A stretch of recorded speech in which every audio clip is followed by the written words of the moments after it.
Il était une fois le parc naturel régional de Lorraine.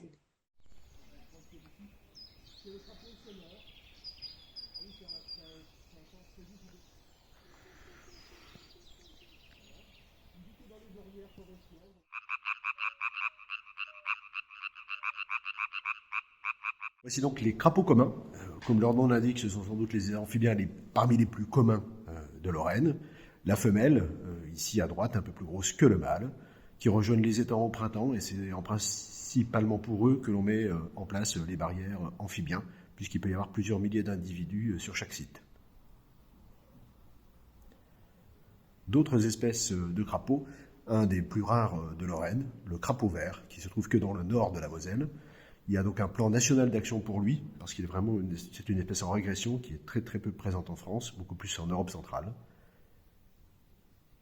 Et puis un qui est aussi rare, même s'il n'a pas de plan national d'action, c'est le crapaud calamite, ou le crapaud des joncs, une petite espèce bien sympathique, présente sur le parc, mais en vraie régression lui également. D'autres espèces de crapauds qui ne sont pas vraiment de la même famille que le crapaud, mais qu'on appelle crapaud sonneur. Ici, le crapaud sonneur à ventre jaune, qui est une espèce vraiment très rare, en régression partout en France et en Europe, qui a la particularité de vivre dans les petits milieux forestiers, les ornières, les zones de source. Son ventre est jaune pour bien montrer d'ailleurs son nom, mais également qu'il est relativement toxique.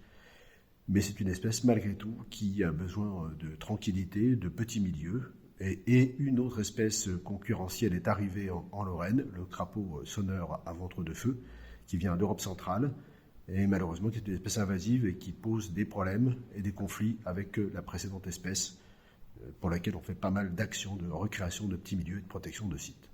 Une autre espèce bien sympathique de petit crapaud, le crapaud accoucheur, ou alite, qui vit lui plutôt dans les murets de pierre sèche, les zones thermophiles, c'est une espèce plus méditerranéenne. Il est encore bien présent en Lorraine, bien que ponctuel, et il a un petit chant très sympathique que je vais vous faire. Donc très reconnaissable, avec lequel on peut d'ailleurs faire de l'arpace pour qu'ils vous répondent en ville, à Bar-le-Duc, à Nancy ou dans d'autres sites. Une espèce plus commune, la grenouille rousse, ou grenouille forestière, qui est la grande classique des massifs, qui migre également au printemps et qui fait ces gros tas d'œufs que l'on voit flotter sur les étangs assez communément.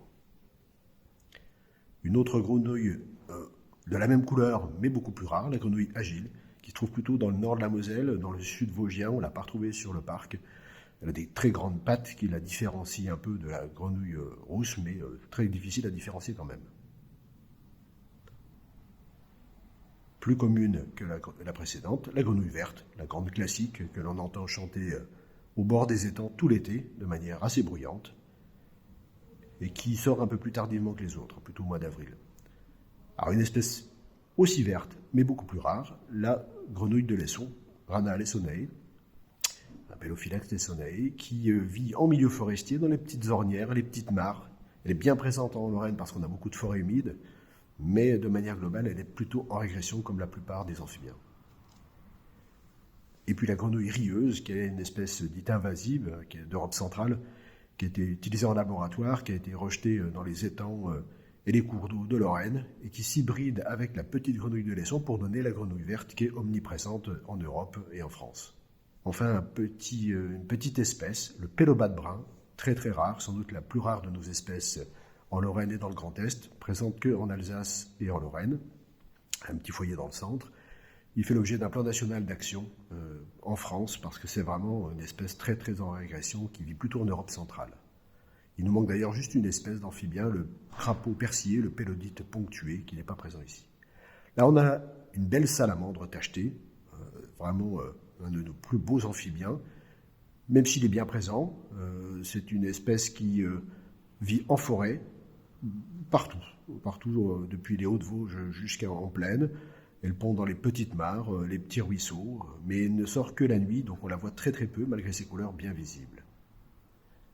D'autres espèces d'amphibiens à queue, qu'on appelle les urodèles, les tritons.